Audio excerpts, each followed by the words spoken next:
Alright, welcome to Domain and Range of Inverses Level 3.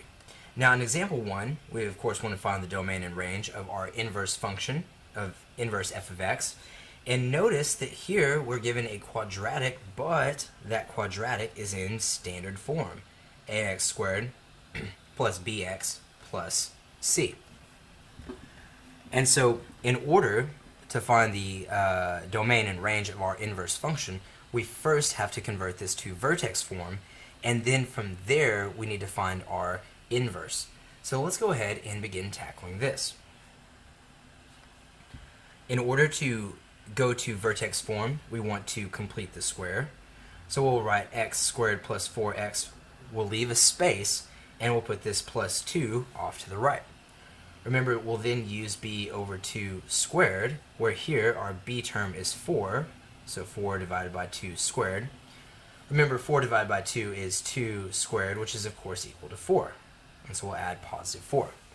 Now notice though, when we add positive 4 here, we have to then counterbalance it with a negative 4 out to the right. And then this allows us to write this in our vertex form. We say, okay, well, x squared plus 4x plus 4 can be written as the perfect square of x plus or minus some number squared, and we always get that number by taking our b term and dividing by 2. So this would be x plus 2. And notice on the outside we have 2 minus 4, which would be negative 2. And we can now actually write out our vertex. So you know what, our vertex is going to be here at what value plus 2 is equal to 0. So like if I said, well, x plus 2 equals 0, we could of course subtract 2 from both sides. You clearly see it's negative 2, comma, and our value out here is negative 2. And wow, this is actually a fairly terrible example, because remember, this is our vertex for f of x, and our vertex for f inverse of x. You flip those values, well, negative 2 comma negative 2 flipped is still negative 2 comma negative 2. Alright, what would it look like to graph f of x? What would it look like to graph f of x?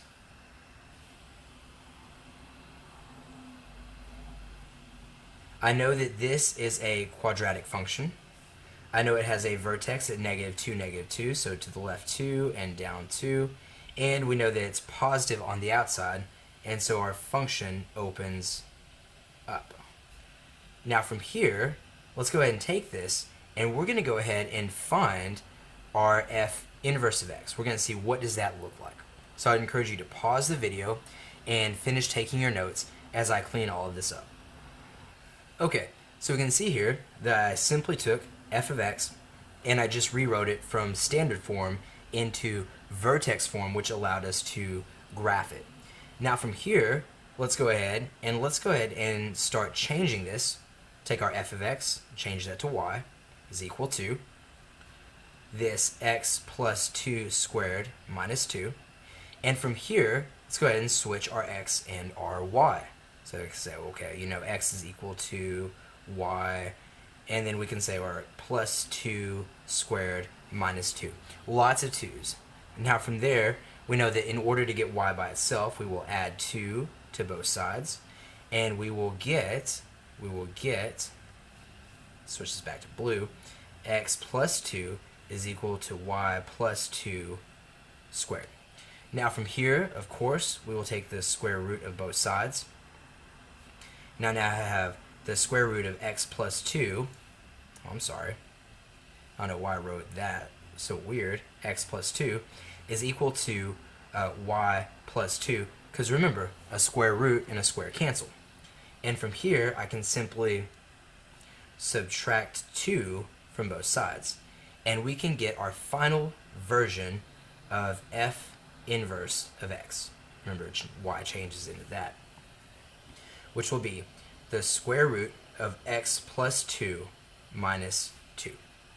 Now go ahead, pause the video. I'm going to clean this up just a little bit.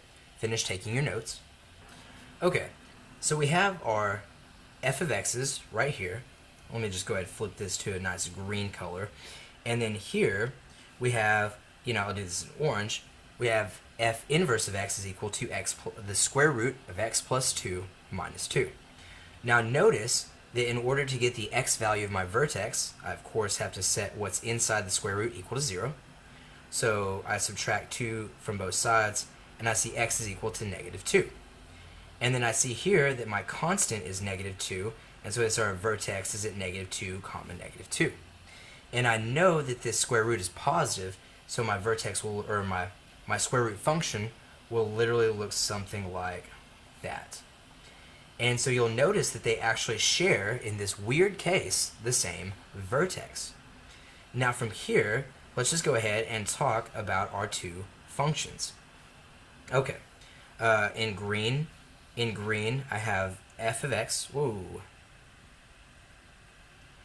In green, I have f of x, and we say, okay, well, for f of x, it is quadratic, so its domain will always be from negative infinity to positive infinity. I know that its range will always be from the vertex, so we see that that y value is at negative 2, so it's from negative 2 to positive infinity.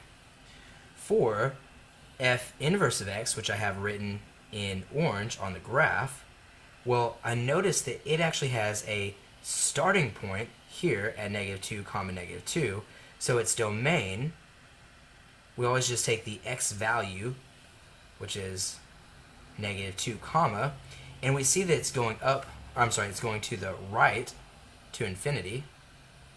We use that parentheses, and I see that for the range, it actually has the exact same y value, and it's going up for infinity. So this would be the domain and range of f inverse of x. Alright guys, I hope that this has been enough to help you out. Good luck, and I will catch you guys in our next video.